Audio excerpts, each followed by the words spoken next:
mēs tad pievēršamies tieši tiem ģeotelpiskiem datiem. Jā. Tā kā jau es minēju, tad šī mums ir konsolidētā versija. Tas nozīmē, neaturot nevienu dokumentu, viņi ir konsolidēti. Tas nozīmē, ka mēs atsevišķi glabājas un atsevišķi var jebkurš lietotājs atvērt atsevišķu dokumentu, atsevišķi vai detāli plāns vai lokāli plāns, tam līdzīgi, bet ir tāda kopējā ģeotelpiskie dati vai kopējā karte, kas ir viena pa visu Latviju. Un tad, attiecīgi, tas ir tas, ko šobrīd redz. Un tad ir tas princips, kādā veidā mēs šos datus saliekam kopā, un tur ļoti, ļoti sarežģīts tas mehānisms ir izveidots, kurš tā strādā, un tad, attiecīgi, tur tas princips ir tāds, ko es vēlos kā izstāstīt, ka kādā spēkā esošu lokālu plānojumu, tad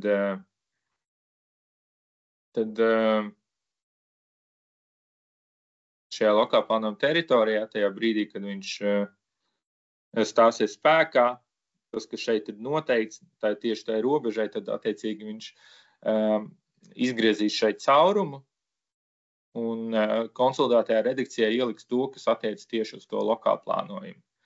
Un to viņš attiecīgi izdarīs to lokālu plānojumu vadā. Viņam, man liekas, arī ir tas pašs publiskā apbūve noteikta lokālā plānojumā, tikai varbūt cits indeks. Jā, kāpēc tā, bet labi. Un attiecīgi, jā, un tad viņš gan tos funkcionālu zonēm, tur tā ieliks iekšā gan arī tinu no teritoriju īpašiem noteikumiem. Un tas, ko es gribu šodien uzsvērt, un par ko ļoti, ļoti tā kā jāpiedomā turpmāk izstrādāt tos lokālu plānus, ne detālu plānus, bet par apgrūtinām teritorijām un tiem tematiskiem datiem viņš to dara daudz tā kā gudrāk. Attiecīgi, viņš mainīs tikai tās apgrūtinātās teritorijas, kuras tiks noteiktas, kuras tiks atzīmētas, kuras tad ir tieši jāmaina ar šo lokālu plānojumu. Attiecīgi, tad viņš kaut kādas apgrūtinātas teritorijas varēs atstāt tās, kas ir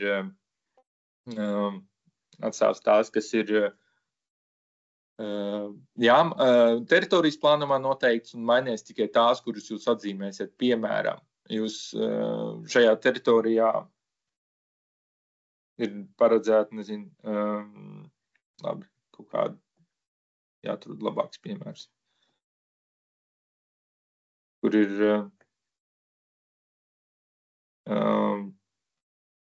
noteikti kaut kāda virszemes ūdens objektā aizsargos, šeit, piemēram, jūs izstrādāt lokālu plānojumu, un šeit ir noteikts gan sarkanās līnijas, kas smuks uzzīmēt šajā gadījumā, un gan arī, piemēram, ķīmiskā aizsargos pret pazemes ūdens ņemšanas vietu. Un, piemēram, izstrādājot šeit lokālu plānojumu šai teritorijai, jums ir doma, kad jūs sarkanās līnijas koriģējat, precizējat un tam līdzīgi, bet tās pazemes ūdens ņemšanas vieta loģiski nemainās, un tad jums nav vajadzīgs arī ielādēt tā teritorijā abus divus datus. Attiecīgi jūs atfiksējat to, ka sarkanās līnijas jūs ielādējat, augšpielādējat, un viņas attiecīgi tajā lokālā plānojuma teritorijā, kur jūs būs norādījuši tieši tajā teritorijā mainīsies, tieši konsolidēt datos, bet, tur, kur ir norādīti apgrūtinātās ap ūdens ņemšanas vietām, tajā vietā viņas paliks no teritorijas plānojuma. Un jums arī tas būs tā kā vienkāršāk un tas princips jāņem vērā. Un šeit svarīgi arī ir tieši, kad arī detālu plānojuma gadījumā šis ir veids, kā jūs nevarat mainīt, pašos datos, jūs nevarat mainīt tos funkcionālu zonēm un viņš strukturēt netiek vienkārši likts iekšā. Bet jūs varat mainīt šādā veidā sarkanās līnijas vai citas apgrūtinātās teritorijas. Un tas izskatās šādi, un tas, ko es gribu nodemonstrēt. Es parādīšu vispirms pamatdokumentu. Visam pamatā ir teritorijas plānojums. Tas ir pamatdokuments, uz kuru tad viss arī tur balstās. Un, ja izstrādājat, piemēram, teritorijas plānojumu, tad mēs ejam pie ģeotelpisku datu ielādēm, pieprasam augšpilādes, un šeit mums ir viss vienkārši. Tad jūs augšuplējat gan funkcionālas zonas, ka tie teritoriju īpašiem noteikumiem un apgrūtinātās teritorijas pilnībā viss aizstāja visu. Nu, tā kā šeit nav iespējams izvēlēties, ko jūs tieši augšpilādēt, jums ir visai teritorijas plānojumi. Nu, šajā gadījumā pašvaldības teritorijai jāielādē visas apgrūtinātās teritorijas pa jaunu. Jūs sakat, kā jaunu dzīvi. Jūs paņemat to, kā viss veidojies, kā ir mainījies visu šim plānojumos noteiktajiem. Tas viss ir jāietver šajā teritorijas plānojumā, jo teritorijas plānojums ir tas, kas tā kā pilnībā vismaz konsolidētajā, juridiski visādāk var būt, bet tieši konsolidētos datos ir jāsaprot, ka teritorijas plānojums būs tas, kas pilnībā pārrakstīs tos datus pāri. Tas, kas šobrīd ir, tas vairs nebūs pieejams un būs tas, kas noteikts teritorijas plānojumā tajā brīdī, kad viņš stāsies spēkā. Un tas attiecas uz visiem šiem ģeotelpiskiem datiem. Un tad nākamais stāsts, ja mēs izvēlamies kādu no lokāla plānojumiem, ņemam jebkuru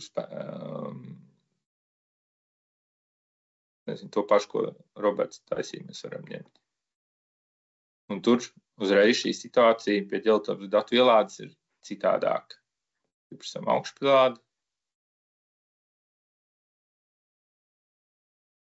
Izvēlamies datu formātu. Un redziet, jā, tātad funkcionāls zonējums mums ir un teritoriju īpašiem noteikumiem, nekādas izvēles nav. Šajā gadījumā viss funkcionāls zonējums obligāti visai lokāla plānuma teritorijai vajag augšpilādēt, un viņš pilnībā aizstās to, kas ir noteikts teritorijas plānojumā, līdzīgi ar tīniem. Šobrīd mēs vēl domājam, vai tur varētu kaut ko precizēt, sarežģīts stāsts, bet domājam. Par to mēs varam arī vēlāk niansētāk parunāt. Pašvaldības nozīmes ceļu un ielas pārrakstāt, bet apgrūtinām teritorijām mēs nekad nespiežam vai nemēģinam spiest tā kā visus. Tā kā, redziet, viņi izvēlas visu.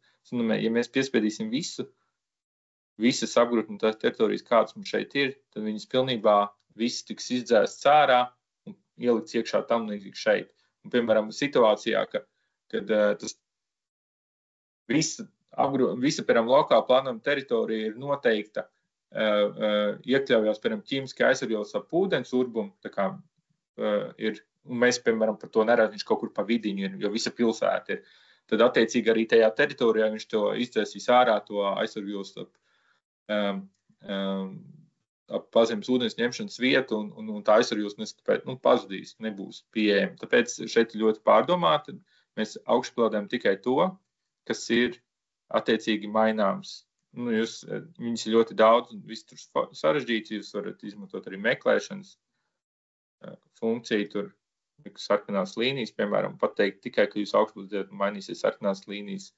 Iespējams, kad ir vēl kaut kādas apgrūtinātās teritorijas, tad jūs attiecīgi tikai tās augšpilādējat un tikai tās tad ar šo lokālu plānojumu mainīsies. Un vispārējais paliks tāds, kā bija pamatdokumentā jeb teritorijas plānojumā. Un ar detālu plānojumu ir līdzīgi. Paņemam, atveram jebkuru detālu plānojumu. Kur mums ir viens detālu plānojums. Un veicam arī ģeotelpas ielādes, pieprasam augšpielādi.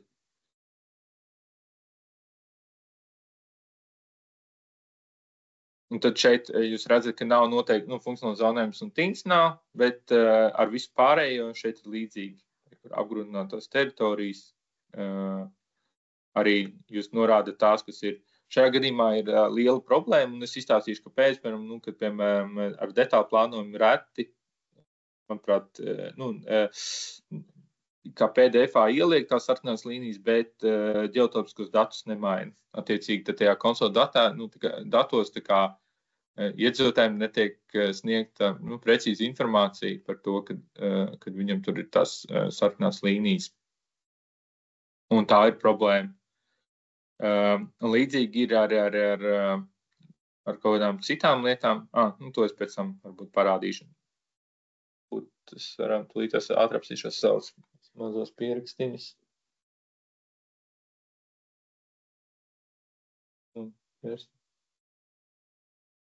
Jā, tā problēma ir šeit. Es ieliku manu prezentāciju viens slaids. Problēma ir šī. patiesībā tā vienmēr ir bijis problēma, bet tad kaut kā tas tā nebija tik traki, bet tā doma ir tāda, ka, un tā, manuprāt, ir ļoti, ļoti pareiza doma, kad šobrīd apgrūtinātās vai apgrūtinājumi tā kā stāv 3 dažādās vietās. Sanāk, ir kaut kas stāv ATIS, apgrūtinot teritoriju informācijas sistēmām, tas ir tā kā pamatā. Tad ir kaut kāda apgrūtinājuma, kas stāv kadastrā, kas ir tur ar apgrūtinājumu plānu, tur ielikti tā kā jau no 90. gadiem kaut kas vai pat vecais, tur daži lielāki speciālisti, bet tur arī ir apgrūtinājumi un patiesībā tie ir pat tādi svarīgāki, jo viņi tiek izmantoti jau praktiski, jau, piemēram, kaut kādu nosakot atvieglojumus, nekustamību īpašumu nodokli un tam līdzīgi. Bet viņi aktualizējās ārkārtīgi reti. Tikai tad, kad mēs kaut ko tur pārmēram vai mainam un tam līdzīgi, tur var precizēt, bet tur viņi neatbilst īsti faktiskai situācijai lielai daļai. Un kaut kas ir arī zemes grāmatā, kas ir tiesiskie apgrūtinājumi, kuriem kaut kāda tikai pazīme ir par to un tam līdzīgi.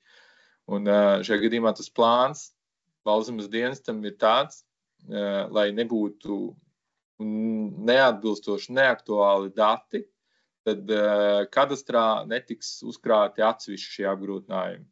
Viņi vienkārši tiks visi dzēsti ārā, un viņi tiks ņemti no ATIS, kas ir pareizi, loģiski, bet tas ietver arī dažādus izaicinājumus, par kuriem mums būtu jāzina un jādomā. Un šajā gadījumā es pat tas neatiec tikai uz teritorijas attīstības plānošanu, bet vispār pašvaldības darbu kopumā, kādā veidā viņi uzkrāja un uztur savus tās apgrūtinātās teritorijas, par kurām viņas ir atbildīgas, kuras viņam jānosaka ne tikai ar plānošanas dokumentiem, bet arī jānosaka ar vispār un jāsniedz uz ATIS.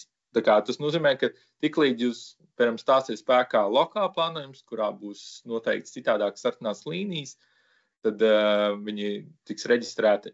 Mēs, tā kā servisu sistēmas līmenī, jums nekas nav jādara, restīvi jums nekas papildus nav jādara. Jums ir tikai jānosaka šo teritoriju lokāla plānojuma sarkanās līnijas. Tajā brīdī, kad šis lokāla plānojums stāsies spēkā, mēs paši šos datus konsolidēsim, un tā konsolidācija nozīmē to, ka mēs izveidosim jaunu sarkano līniju slāni visai pašvaldībai. Mēs paziņosim uz ATI, kad šai pašvaldībai ir jauns sarkano līniju slānis, restīvi ir veiktas izmaiņas, jo tur ir ļoti dažādas izmaiņas, varbūt kaut kas nāk klāt, kaut kas ņemās nost, un kombinācijā līdz ar to attiecīgi Valstzemes dienests negrib neko tur iespringt, vai šajā gadījumā viņam sarežģīti to visu to biznesa pusi skatīties. Viņi saka, mēs viņam paziņojam, šajai pašvaldībai sarkano līniju slānis ir mainījies tieši apgrūtinās teritorijas, tieši šie objekti. Viņi saka, skaidrs, viņi izdzēš ārā no ATIS visus tās pašvaldības sarkanās līnijas, kas ir līdz šim, un paņem visus no jauna.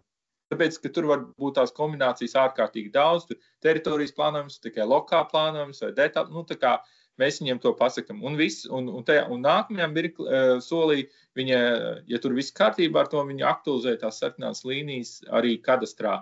Un attiecīgi iedzīvotājs ir laimīgs, ka viņam ir pēkšņi, viņa apgrūtina kadastra tajā plānā, tad attiecīgi ir jau tieši pašas aktuālākās sarkanās līnijas, kas, vakar tika noteiktas ar lokālu plānojumu, kurš stājās spēkā. Nevis tās, kas pirms 15 gadiem bija ieliktas kaut kādā.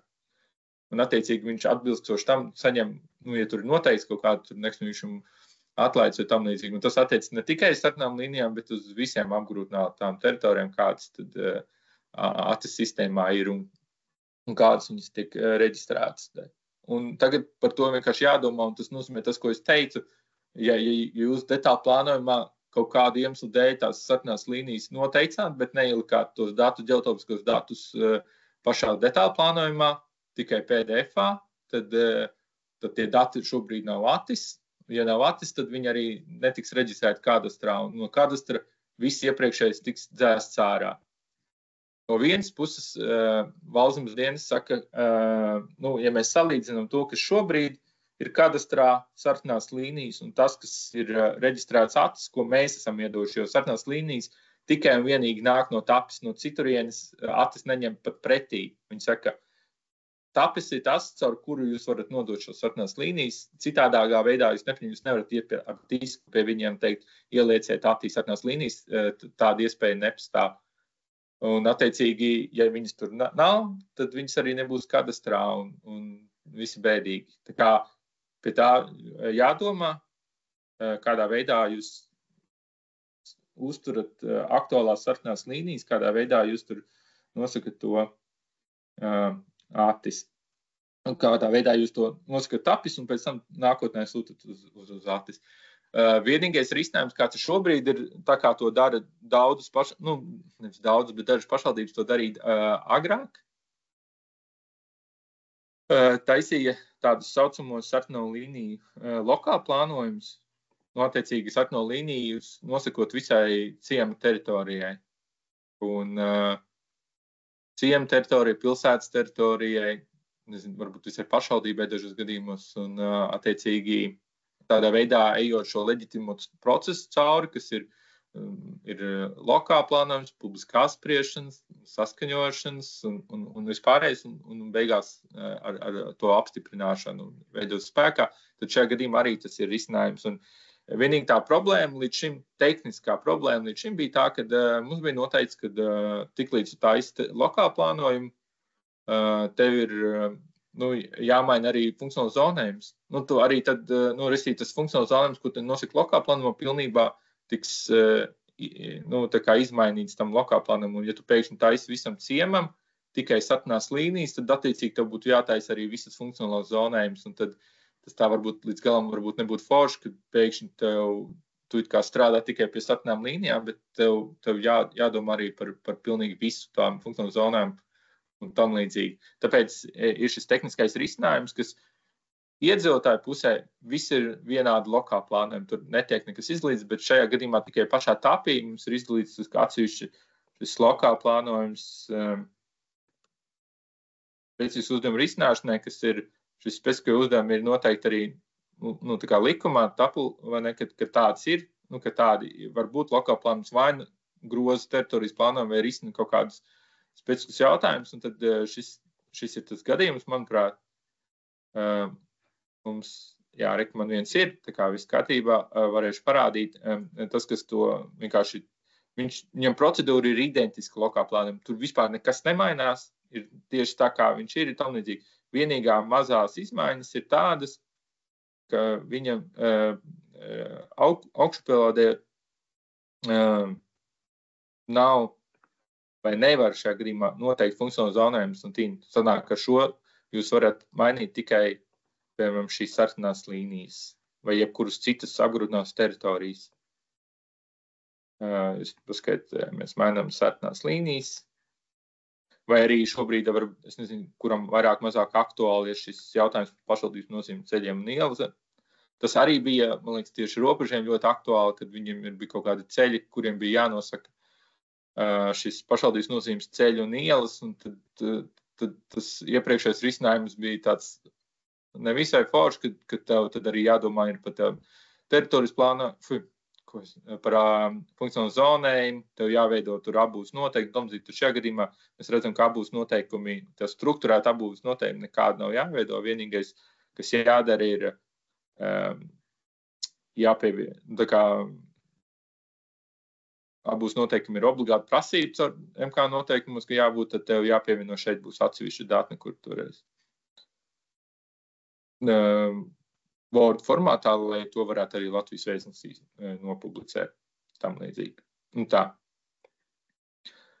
Un tad nākamais, ko es gribēju izstāstīt par šo, paturpinot, ir tā, ka ir jums noteikti iesaku tiem atvērt, vienkārši meklējiet Google taps vadlīnijas un attiecīgi tad jūs atradīsiet, kad kur ir varam metodiskie materiāli teritorijas plānošanas jomā, un šeit mēs esam sagatavojuši tāds kā aktualizēt tās vienkāršotās vadlīnijas kartografu, kas tieši par ģeotelpiskiem datiem ir.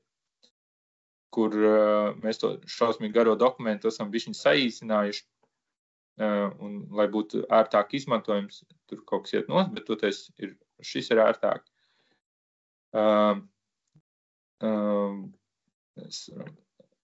Šeit mēs redzam visas šīs sadaļas, visu kādas mums ir,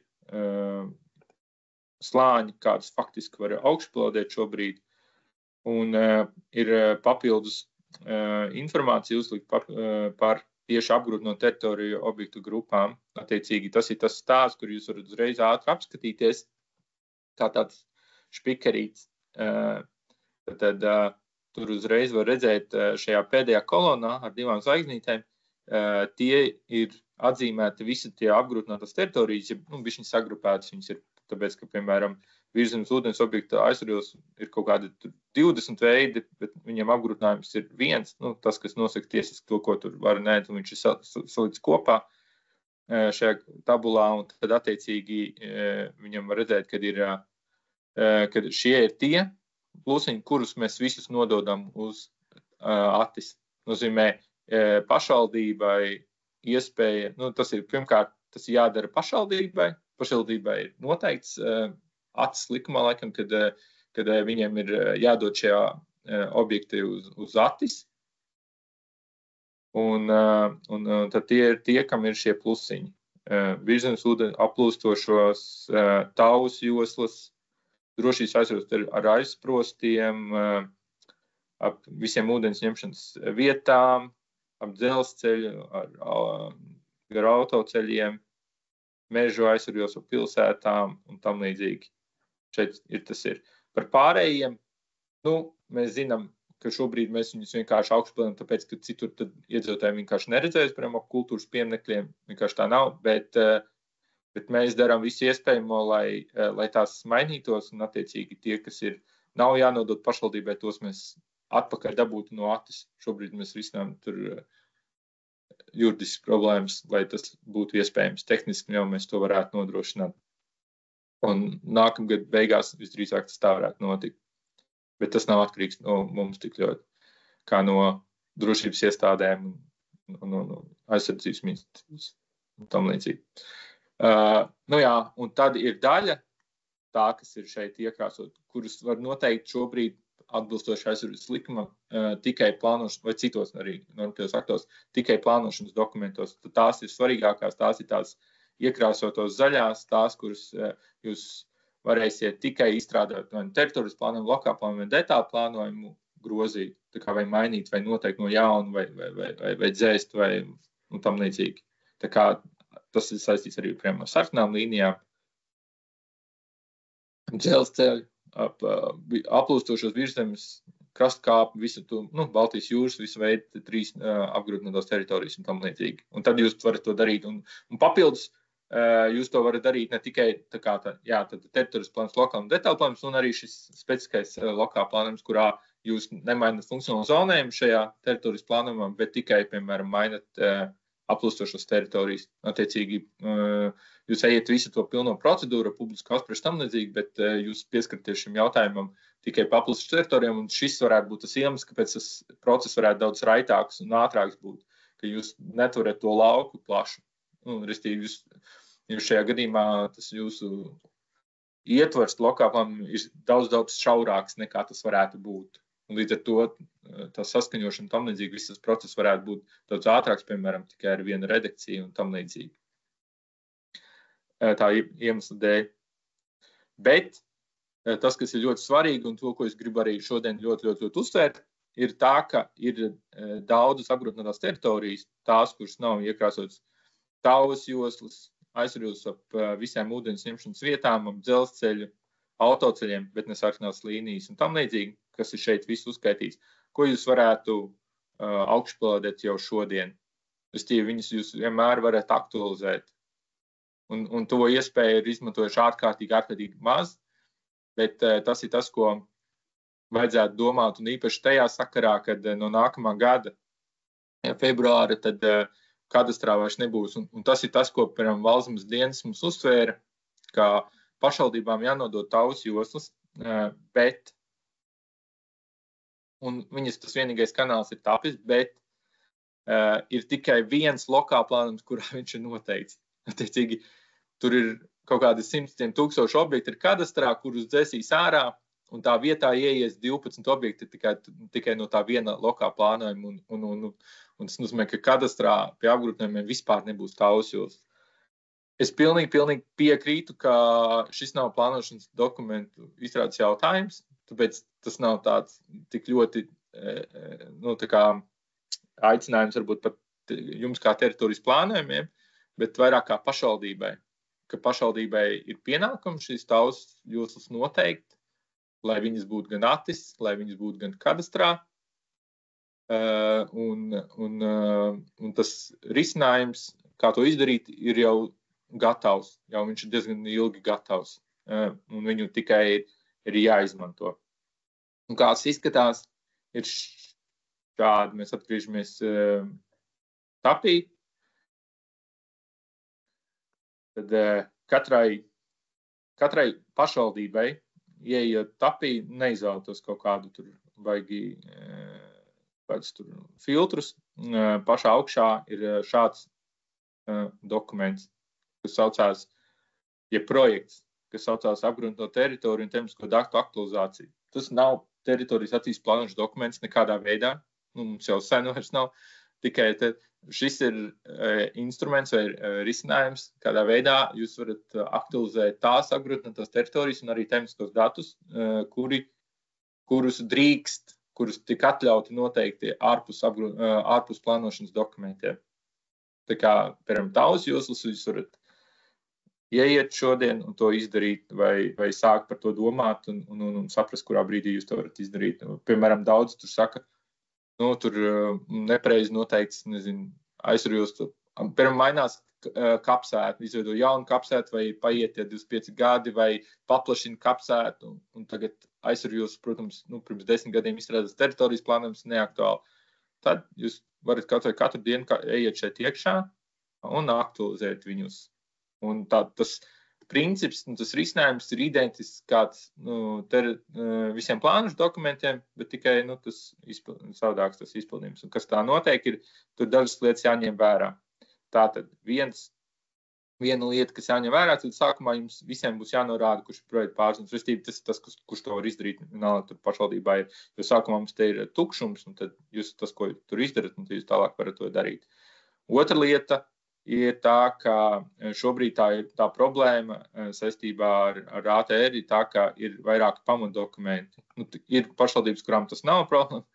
Pilsētas, kāds, valsts pilsētas, ne visas, jā, bet ir, ja jums ir pamatdokumenti divi, piemēram, Ādažu gadījumā šobrīd spēkā esoši ir divi pamatdokumenti, kas ir gan Ādažu noda teritorijas plānojums un Carnika noda teritorijas plānojums, un viņa tā aktualizācija notiek tieši nevis uz pašvaldības kā principu, bet tieši uz teritorijas plānojumu kā pamatdokumentu. Tas nozīmē, ar laiku šī problēma vienkārši uzsūksies, tad, kad viss izstrādās, tās ir spēkā visi jaunie teritorijas plānojumi, tad šī nebūs problēma, bet šobrīd ir tikai jādomā to, ka, ja jūs gribētu atjaunot tur kapsētu aizsarjoslas, tad jums būtu jāsaprot, kurā no novadiem šis ir. Tad jūs atjaunotu tikai tā novada kapsētu aizsarjoslas. Piemēram, šajā gadījumā es izvēlos tur Ādažu. Un tad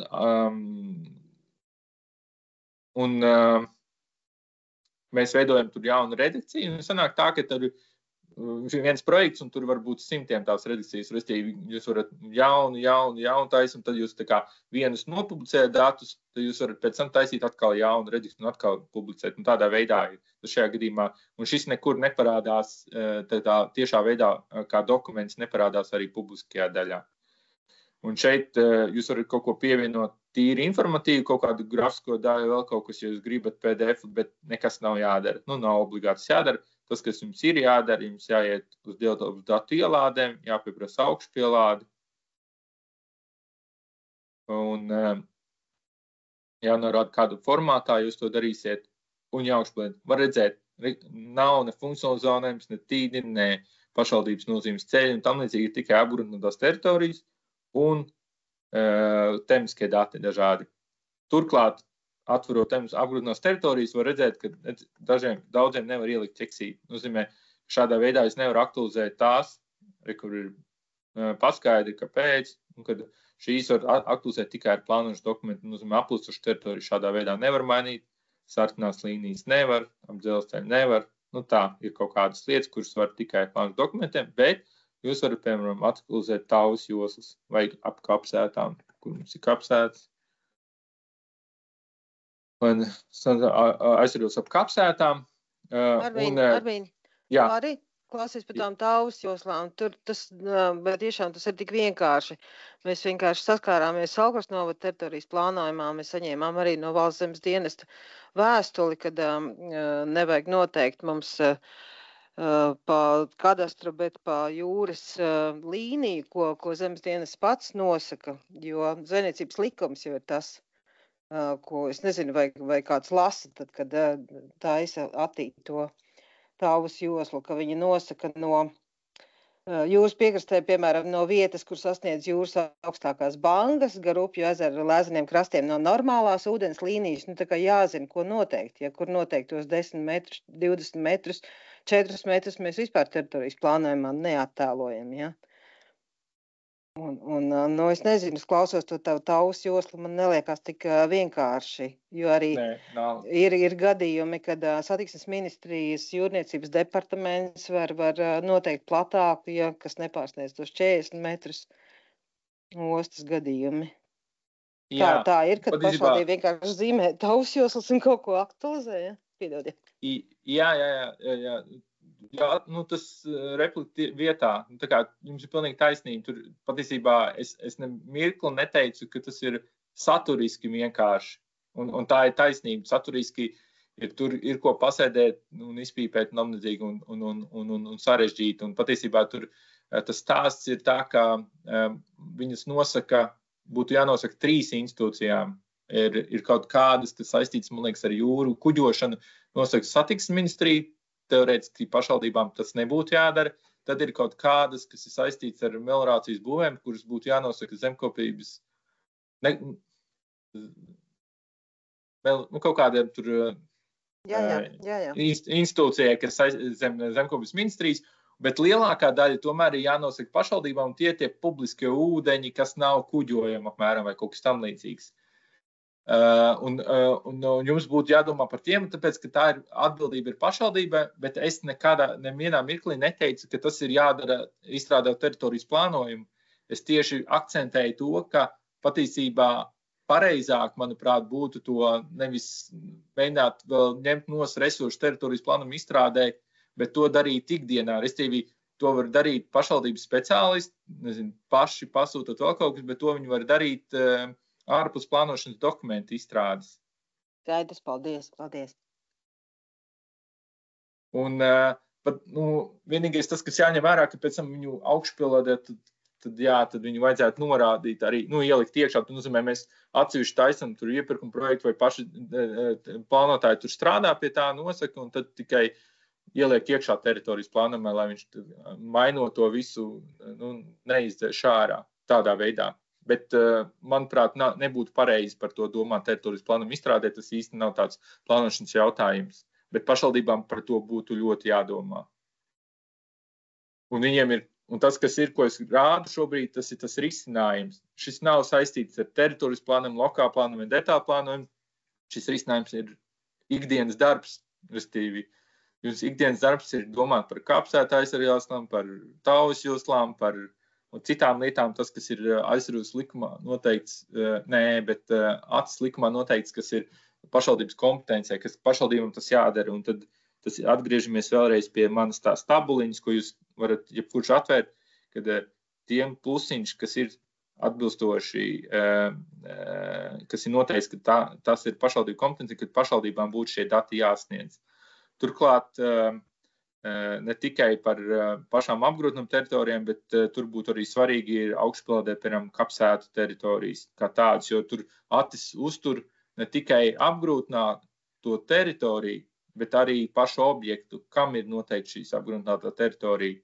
Un šeit ir svarīgi, ka jums ir jāpasaka, visdrīzāk jūs atzīmēt, ka datorētājs ir pašvaldība, attiecīgi, jo tur uztaisīts super sarežģīti apmēram par to, ka tur nav pateikts, ka pašvaldība ir atbildība par kapsētu teritoriju, kā objektu, bet viņi pateica, ka īpašnieks ir. Sanāk tā, ka lielākā daļa kapsētu pieder pašvaldībai, bet varbūt ir kāda kapsēta privātā teorētiski uz ati tā būtu jāsniedz tam īpašniekam, lai gan praksē tas nenotiek. Patiesībā arī vispār kapsētu teritorijas netiek dotas uz acis, bet vajadzētu. Un tam nevajadzētu salikt kopā ar teritorijas attīstības plānošanu. Tas, tā kā šeit piedalās tik ļoti daudz pašvaldību speciālistu, tas tieši būtu jādomā pašvaldībām. Un neizmantot, un es aicinu tieši otrādāk, nemēģināt no šī ļoti sarežģītā teritorijas plānojuma izstrādes procesā vēl vairāk kaut ko ņemt nost, restīvi darīt kaut kādas lietas, ko mēs varam darīt ārpus tā šī procesa, bet tieši domāt par tām lietām, kas jādara tā teritorijas plānojuma ietvaros tieši par attīstību, par abūs noteikumiem, tam līdzīgi nevis ģenerēt vai izstrādāt tālus joslas taisīt vai kapsētas. Tas mums par vispār nebūtu jādara, mēs vienkārši tas, kas mums ir, te dati, tos arī paņemam, izmantojam, lai nenoteikti kaut kādas pareizās lietas un tam līdzīgi. Tā, mums ir laiks beidzies, bet 5 minūtes tikai ātri. Jā, pēdējās lietas, tātad testa vide, tas, ko mēs esam uztaisījuši,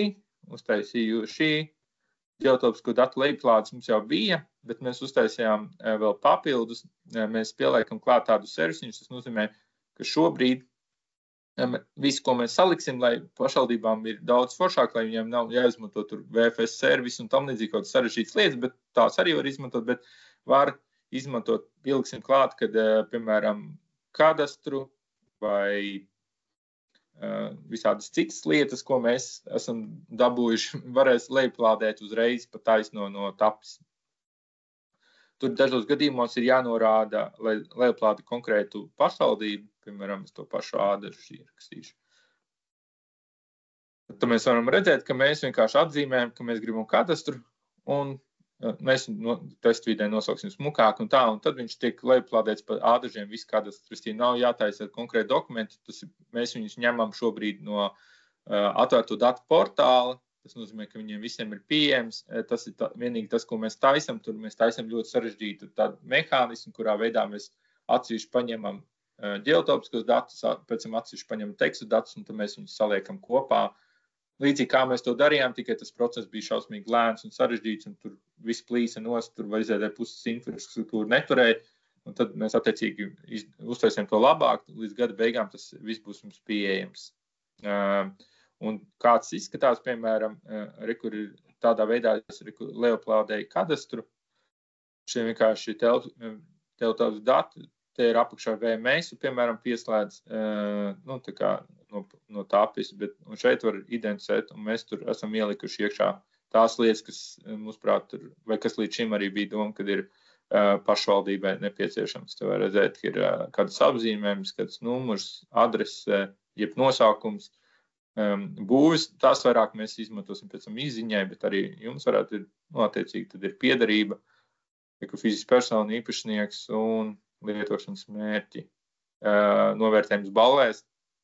Un šeit ir arī tāda pazīme, vai ir vai nav publiski ūdeņi. Un tad, attiecīgi, tas ar publiskiem ūdeņiem varētu būt saistīts tieši, lai noteiktu, teiksim, kurām to tavas joslas ir vajadzīgs. Tas nozīmē, jums pašvaldībai nebūs jāizstrādā teritorijas plānojums, lai saņemtu šādā veidā kadastru. Viņi to varēs katru dienu atsevišķi lejuplādēt un izmantot un tam līdzīgi. Šeit var redzēt publiski ūdeņi, ir pazīme tāda un tam līdzīgi. Un pēdējais ir tāds, ka šī pašā projekta ietvaros tiks pašā ministrija organizēs, paši mēs nevadīsim, bet organizēsim to, kad būs kursi par kūģus izmantošanu. Tad, ir ģeogrāfijas sistēmas tieši pasaulē 2 lielas zināmas ir aģis, kas ir maksas produkts un kas ir daudzām pašvaldībām ir kūģis, kas ir bezmaksas produkts, atvērtais, bet bez tāda atbalsta, teiksim, jūs nevarat kādam piezvanīt un pateikt, kā tur kā darīt, bet bez maksas. Un attiecīgi, jebkur pašvaldības speciālists var viņu lejuplādēt un izmantot. Un tad mēs nodrošināsim, ka vismaz vienam speciālistam no pašvaldības tieši būs apmācība ar QGIS, kur jūs tad šos ģeotelpiskos datus varēsiet lejuplādēt, izveidot, veidot tauvas joslas un viņas augšplādēt apis un aktualizēt visus tos datus katru dienu. Tā kā noteikti izmantojiet par to domājiet un tomdzīgi, kurš būtu tas īstais speciālists, kur vajadzētu pieteikt drīzumā, kaut kad mēs sūtīsim, laikam arī piedāvājumu vai uzaicinājumu tam līdzīgi. Tā, atkal es bišķiņ pārsniedz laiku. Liels paldies par uzmanību. Cerams, ka Roberts uz visiem jautājumiem ir atbildējis. Bet, ja ir kādam vēl, tad noteikti varbūt uzreiz pacelt roku un to uzdot. Es arī ceru, jā, ka es esmu paspējis uz visiem, ja ne uz visiem, tad noteikti lielu vairumu jautājumu, bet ja kāds ir vēl sasāpējusi lieta, tad noteikti es varbūt ieteiktu neturēt pie sevis, bet pacelt rociņu un vēl ātri varbūt varam izrunāt. Jā, Sandra, klausamies. Mikrofons. Jā, labdien! Man ir par vakardienu jautājums par tiem institūciju atzinumiem. Es gribēju zināt, ja institūcijas ir iesniegušas atzinumus ārpus TAPI sistēmas, tad vai pašvaldības speciālists var viņas ievietot TAPI, lai pēc tam varētu uzģenerēt to pārskatu par institūciju atzinumiem? Jā, var. Jūs aiziet uz to restīvi, divas lietas jāizdara. Pirmā lieta ir tā, ka jūs pie tām sadarbībām norādat to institūciju. Otrā lieta ir, ka jūs aiziet uz to nosacījumu atzinumu pārskato formu, un viņa tur uzreiz tā institūcija būtu tur jābūt. Un tajā vietā jūs uzliekat, parādiet, tā kā pievienojat, kad jūs esat kaut kā pieprasījuši tos nosacījumus, un tad var pievienot arī pašas nosacījumus. Un arī tādā pašā veidā atzinumus, jā. Tā kā jā, noteikti to var izdarīt un pat vēlams būt, jo tad viss forši tur ir kopā. Jā, paldies.